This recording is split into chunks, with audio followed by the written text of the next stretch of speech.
ataupun bahkan ada juga ya ancaman dari lawan ataupun dari orang yang tidak dikenal, itu merupakan hal biasa dan menjadi resiko.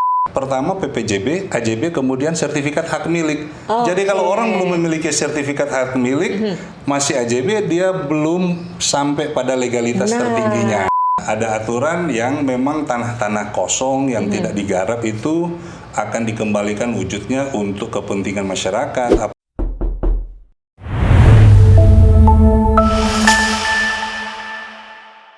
Hai, selamat datang di podcast kamu, Kisi FM Ada Tamu. Dan kali ini saya Susan Palingan akan nemenin kamu sebagai host untuk ngobrol-ngobrol seputar kira-kira apa sih topik kita yang akan kita bahas di podcast kamu kali ini. Dan diingatkan juga kalau podcast ini bisa didengerin audionya di program Kisi Sound Flash yang akan hadir setiap Selasa dan Jumat di radio Kisi 93,4 FM di setiap jam 11.00 waktu Indonesia Barat. Jangan lupa bisa didengerin di program Kisi Sound Flash. Nah, ini kita tahu nih bahwa sengketa tanah merupakan persoalan klasik yang masih terus aja terjadi di negeri ini.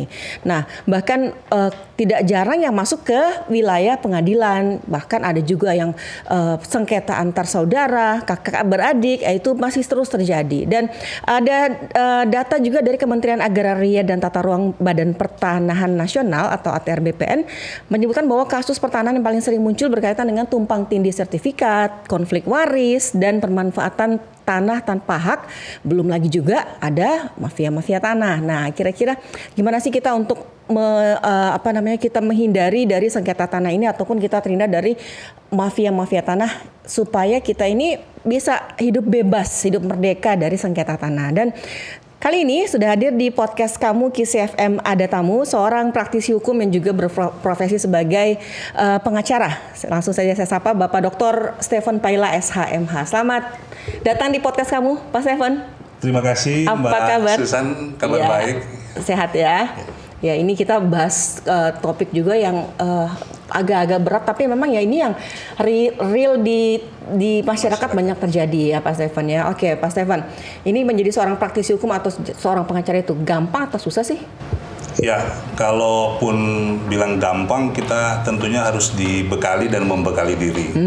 Ada mengikuti ataupun ikut dalam strata 1, kemudian ada pelatihan, ada kursus-kursus ataupun ujian nasional yang harus kita lakukan, sehingga sebelum itu juga kita harus melakukan magang di kantor pengacara untuk memastikan kemampuan kita ataupun setidaknya peluru atau senjata kita itu bisa benar-benar untuk memegang satu kasus ataupun menjadi pengacara yang mandiri. Jadi sebelum turun langsung atau terjun langsung sebagai atau buka kantor pengacara, mesti juga ada magang juga ya untuk kita harus ya. Dipersiapkan atau belajar dari para senior, para pengacara-pengacara yang sudah lebih dari kita untuk mendapatkan berbagai kursus-kursus ataupun pengalaman dan pengetahuan. Oke, Pak Semus. Jadi ini kita pengen tahu nih, berapa tahun sih berkecimpung di dunia hukum?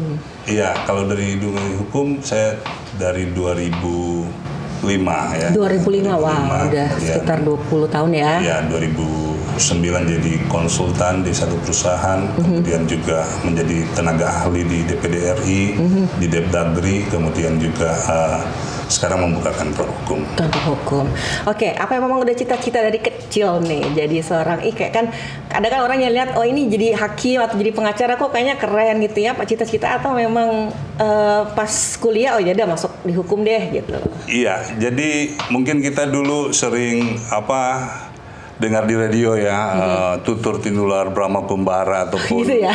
Pahlawan-pahlawan yang menegakkan keadilan kebenaran. Jadi dari kecil kita selalu mengikuti serial-serial itu, sehingga setelah besar nanti ya sekarang mungkin terbawa dari kecil cerita-cerita legenda-legenda yang ada di tanah Jawa ataupun legenda-legenda lewat radio gitu. Oke, jadi yang pasti dari dulu udah pendengar radio ya. Siap. Kisi FM dengerin dong juga ya Pak Stefan ya. Iya, dengerin pastinya, ya. Mbak. Kan wilayah rumah kan di dekat-dekat sini juga ya. Oke. Kabupaten Bogor. Iya. Oke. Dan kira-kira seberapa pelik sih permasalahan hukum yang ada di negara kita ini Pak Stefan? Dari pandangan Anda seorang ya pengacara lah. Sejak berdiri negara kita ini oleh the founding fathers sudah menyatakan bahwa kita negara hukum. Jadi apapun persoalan, baik masalah tanah ataupun masalah lainnya, masalah kemasyarakatan, legalitas itu akan diselesaikan lewat hukum tentunya. Jadi sangat penting dan sangat berperan besar bagaimana negara kita selalu menyediakan ataupun negara turut membantu dengan ada undang-undang, peraturan dan peraturan pemerintah, peraturan menteri itu untuk menentukan bahwa kita benar-benar harus dalam koridor ataupun dalam hukum itu. Tapi dari pengalaman Anda sendiri, Pak Stefan, kira-kira sulit tidak sih untuk kita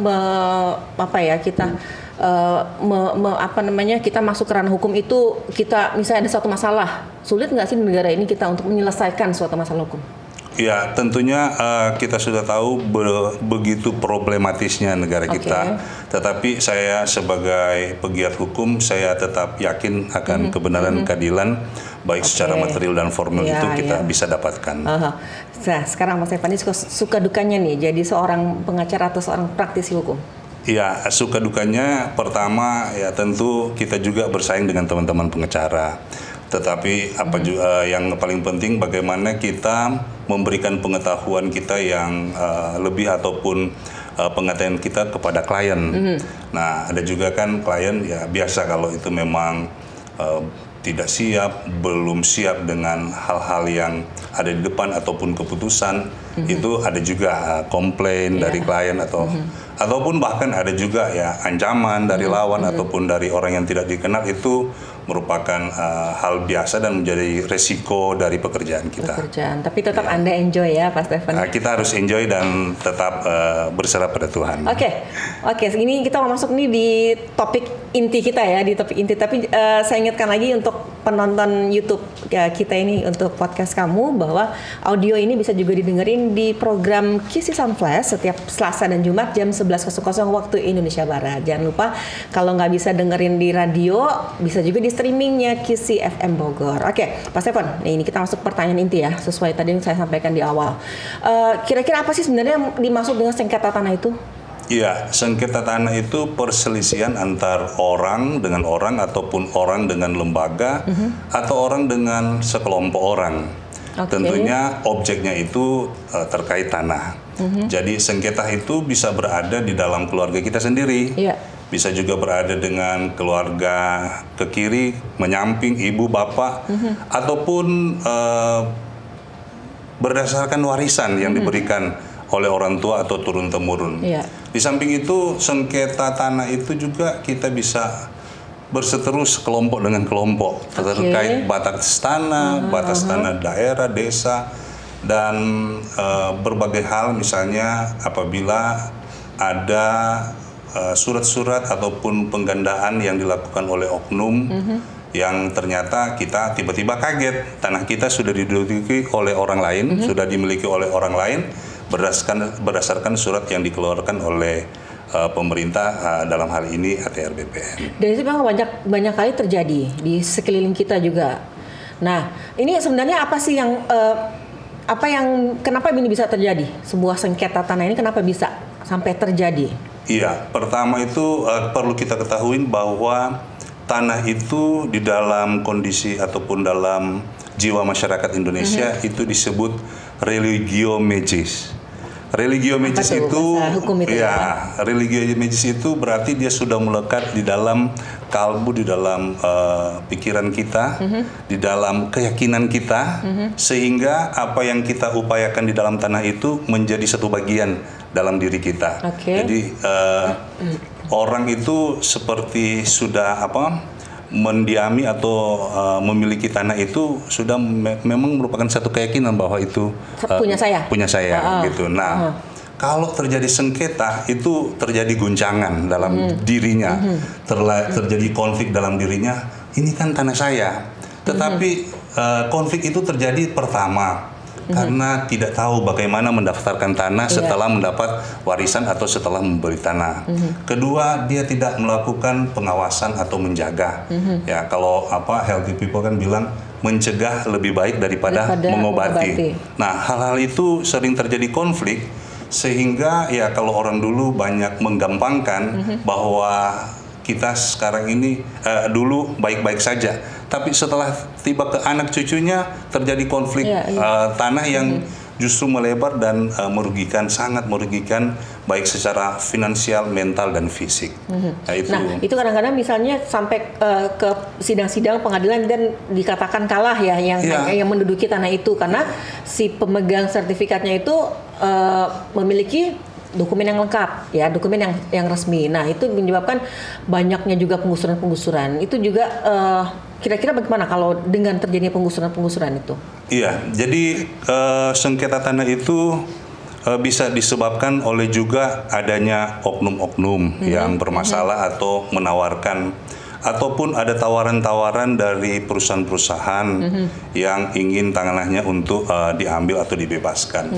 Nah, terkait dengan penggusuran itu biasanya tanah itu sudah didiami oleh sekelompok orang ataupun yang memiliki hak, itu biasanya tidak mendaftarkan tanah.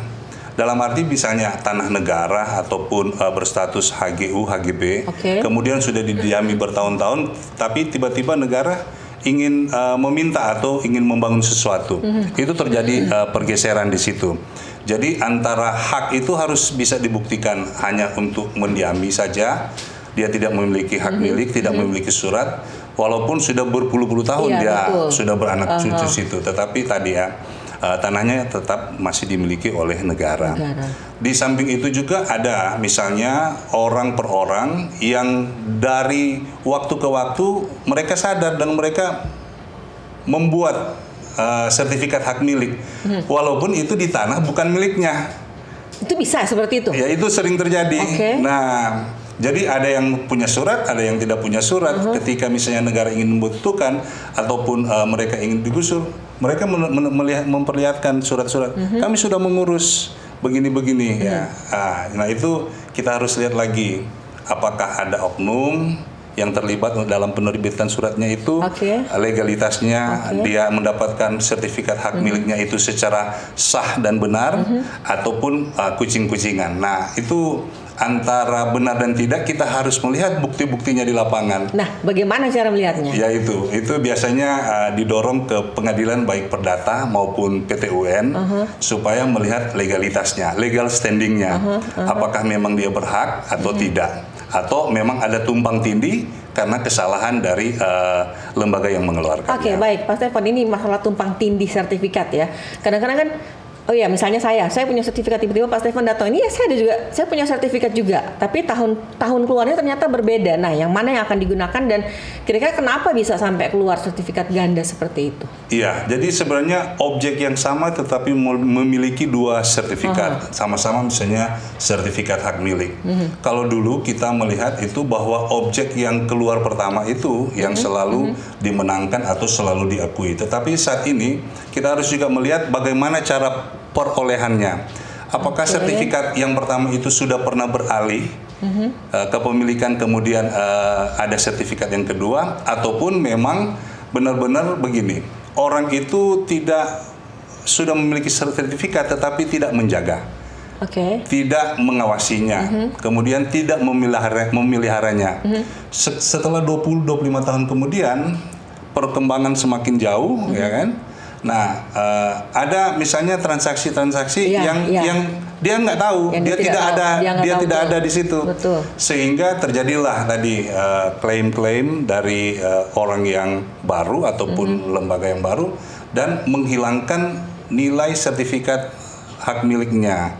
Nah, ini yang sangat disayangkan, tetapi tadi kalau memang memiliki tanah, lebih baik kita mencegah dengan menjaga, memagarinya, membuat patok, menggarapnya, berdiam atau tinggal di situ, supaya tidak ada orang yang masuk secara paksa ataupun dalam tanda petik lihai, mereka dengan liciknya mengutak-ngatik untuk memperoleh tanah tersebut. Nah, ini saya masih menyambung yang tadi ya, yang double sertifikat itu. Nah kan misalnya ada juga yang saya udah punya sertifikat, tapi tiba-tiba misalnya Pak Stefan datang, oh ini surat ukur tanah gitu loh ya kan, zaman dulu kan orang tua kan, jadi mungkin orang tuanya mungkin udah sempat jual, tapi anaknya dapat itu ya kan, dapat surat itu pada saat orang tuanya meninggal. Nah gimana nih? Iya, memang kalau itu bukti-bukti kepemilikan tanah itu pertama ada surat ukur.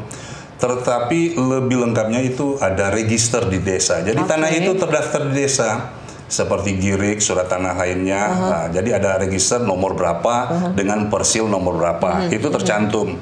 Apabila seseorang ingin mengalihkan, misalnya orang tuanya mengalihkan kepada orang lain atau menjualnya, itu harus ada akta jual beli.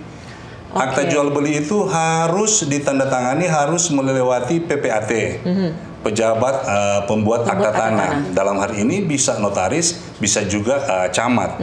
Nah, jadi dari desa itu, dari kecamatan, dia akan dibawa ke dari desa dia akan dibawa ke kecamatan. Sehingga apa yang tercatat di dalam AJB ataupun jual beli di desa, perpindahan register atau kepemilikan register tanah itu akan juga tercatat di kecamatan. Gitu. Jadi seharusnya tidak ada lagi saling klaim bahwa oh ini saya ada surat ukur tanah, tapi kamu kan udah punya sertifikatnya gitu. Iya, jadi kebanyakan orang cuman sampai ke AJB.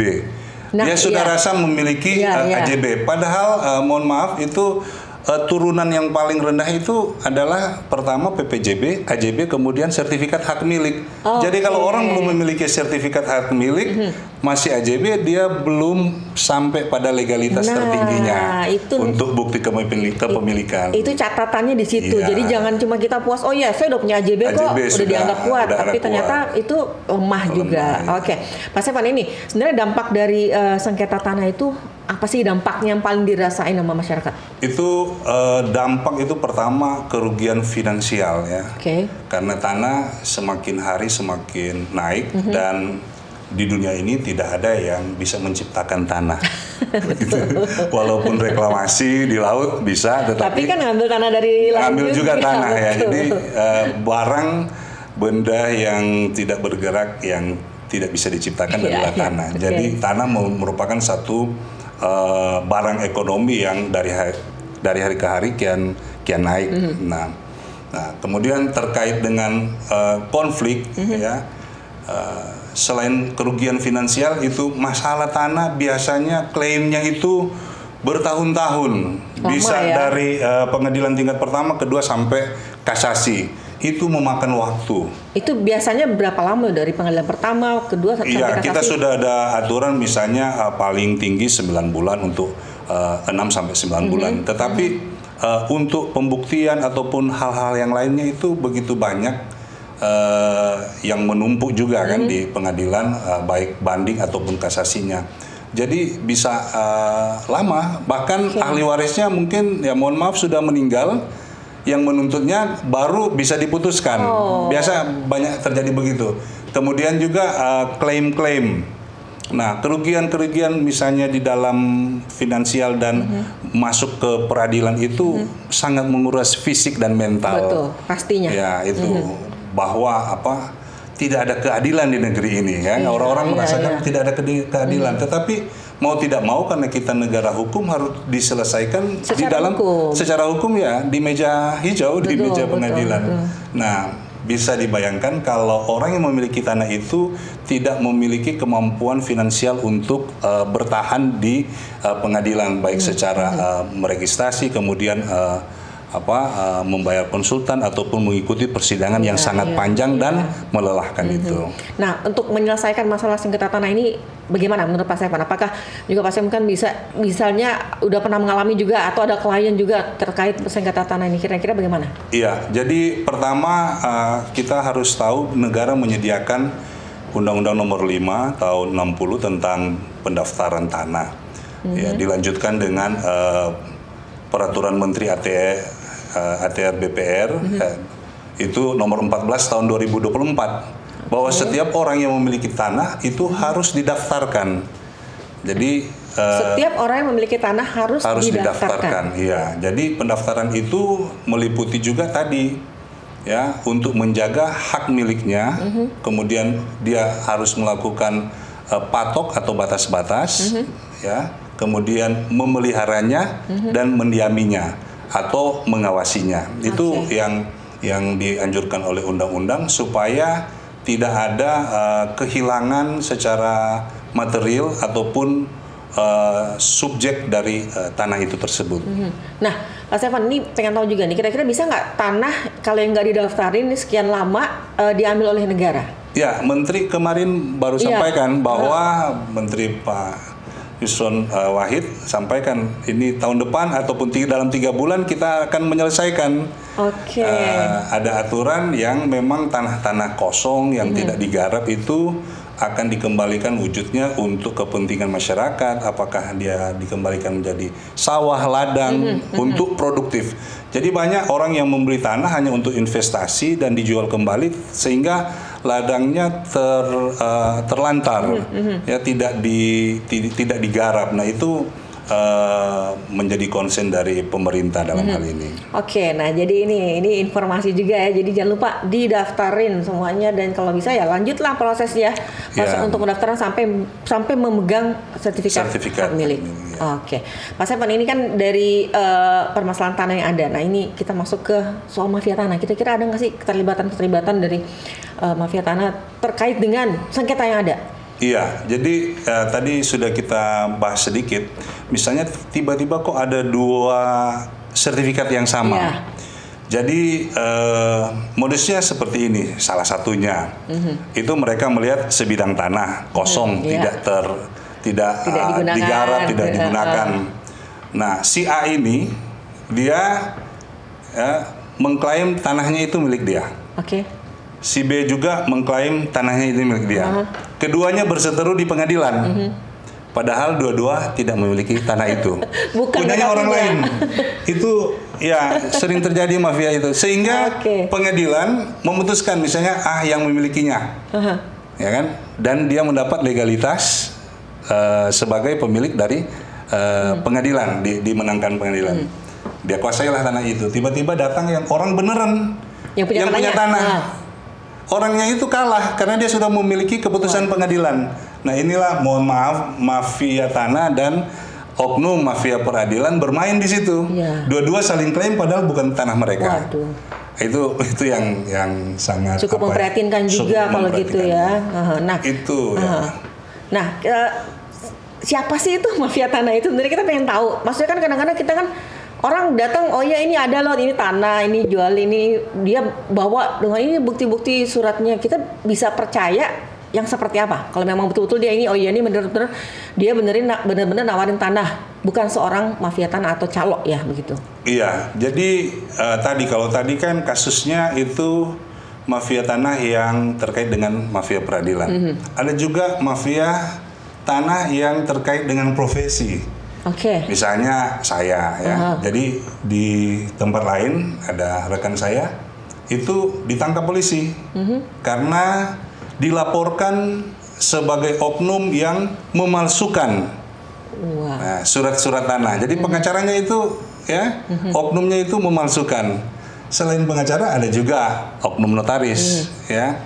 Dengan kewenangannya sebagai PPAT, dia sudah tahu itu, tetapi dia tetap membuat akta jual beli itu, padahal tahu bahwa register ataupun SHM itu bukan punya kedua belah pihak itu yang akan bertransaksi. Nah itu selain peradilan, oknum yang memiliki akses, kemudian juga tadi sertifikat ganda dari BPR, ATR, BPN, dan yang lebih licik lagi gitu. Yang lebih halus lagi misalnya praktik-praktik atau modus operandi mafia, mereka mendata misalnya orang-orang yang memiliki aset tetapi tidak memiliki kemampuan hukum. Nah itu kemampuan hukum dan mungkin kemampuan uang juga ya? Iya, mungkin dia memiliki kemampuan uang tetapi dia tidak tahu. Jadi misalnya sertifikatnya dipinjam, itu misalnya orang-orang yang ada di Jakarta, di Menteng ataupun apa yang memang memiliki aset-aset yang begitu besar, karena mungkin udah usur, udah berumur, itu mereka ingin memberikan sesuatu tapi dengan meminjam sertifikatnya. Ya, hanya dengan perjanjian PPJB, hanya dengan pinjam meminjam sebagian uang, dengan waktu yang sangat pendek 3-4 bulan harus dikembalikan. Ketika tidak dikembalikan uangnya, itu rumah yang ratusan miliar langsung diambil. Misalnya itu dianggap sebagai jaminan ya? Dianggap sebagai jaminan. Padahal itu tidak bisa. Tidak bisa karena untuk mengambil atau untuk menguasai satu rumah harus ada putusan pengadilan. Jaminan itu harus ada fidusianya, harus ada APAT-nya. Hak tanggungannya kalau misalnya lembaga keuangan. Nah, mafia itu bukan lembaga keuangan, mereka biasa disebut bank berjalan atau pendana. Yang sering meminjam-minjamkan uang dengan imbalan ataupun jaminan sertifikat. Tidak bayar, rumahnya diambil. Nah, itu banyak di masyarakat, baik masyarakat kecil maupun masyarakat kelas atas yang mengalami hal itu. Wah, bukan hanya yang tidak mengerti itu, tapi orang-orang kelas atas pun juga bisa kena. Justru kena. Iya. Nah, itu kan akhirnya sertifikat sudah beralih ke pemilikan. Karena dijaminkan karena dijaminkan ke misalnya ke bank atau kemana gitu. Nah, sekarang nih, gimana sih kita supaya terhindar dari mafia tanah itu? Iya, untuk tadi karena mafia tanah ini merupakan kejahatan terorganisir. Mereka mendata korban itu tidak 1-2 waktu saja, tapi mereka mencermati ada ahli warisnya, ada kemampuan untuk membalas atau kemampuan hukumnya, ada kemampuan finansialnya atau tidak. Jadi mereka memilih orang dengan tercermat untuk menjadikan untuk masuk sebagai kejahatan organisir dalam menguasai hak miliknya. Itu sangat-sangat jahat itu. Iya, ini mudah-mudahan ini bisa mengedukasi penonton juga pendengar KISI FM ya, karena memang banyak yang kita kurang paham dan saya juga banyak ada beberapa yang juga saya baru paham dari penjelasan Pak Stefan ini. Nah, Pak Stefan ini terakhir nih Pak Stefan nih. Kira-kira apa tips agar kita terhindar dari sengketa tanah maupun dari mafia tanah ini? Iya, pertama kita tentunya harus berani ataupun harus mempersiapkan diri ya. Dalam arti kita mencegahnya dengan tadi melakukan kalau misalnya jual beli itu harus ke PPAT ataupun notaris. Kemudian legalitasnya itu pertama dari segi legalitas. Kita lihat tanah ini tidak ada yang klaim atau tidak baru kita bisa miliki. Kalaupun kita sudah memilikinya itu dilihat legalitasnya. Tentunya kita harus satu membayar pajak, ya kan, menguasainya, memeliharanya. Kemudian tadi selain membayar pajak, ya tadi tentunya ada aturan-aturan yang harus kita penuhi. Selain pajak itu yang ada yang intinya kita menguasai tanah itu tersebut. Gitu. Oke, Pak Stefan luar biasa. Ini sangat menarik pembahasan kita dan mudah-mudahan ini bisa jangan sampai atau kita bisa terhindar lah ya dari masalah sengketa tanah maupun kita jangan sampai masuk dalam mafia. Iya, mafia tanah ini. Oke, Bapak Dr. Stefan Paila SMA selaku praktisi hukum dan juga seorang pengacara. Terima kasih untuk waktunya. Terima kasih sudah hadir di podcast kamu KISI FM Ada Tamu. Nanti kalau diundang lagi datang ya Pak Stefan ya. Karena masih banyak pasti masalah atau produk-produk hukum yang pasti akan kita bahas. Dan pemirsa, inilah podcast kamu untuk episode kali ini. Semoga bisa bermanfaat dan jangan lupa untuk tonton, like, subscribe, komen dan juga jangan lupa juga untuk mendengarkannya di Radio KISI 93,4 FM. Akhirnya saya undur diri. Terima kasih. Sampai jumpa.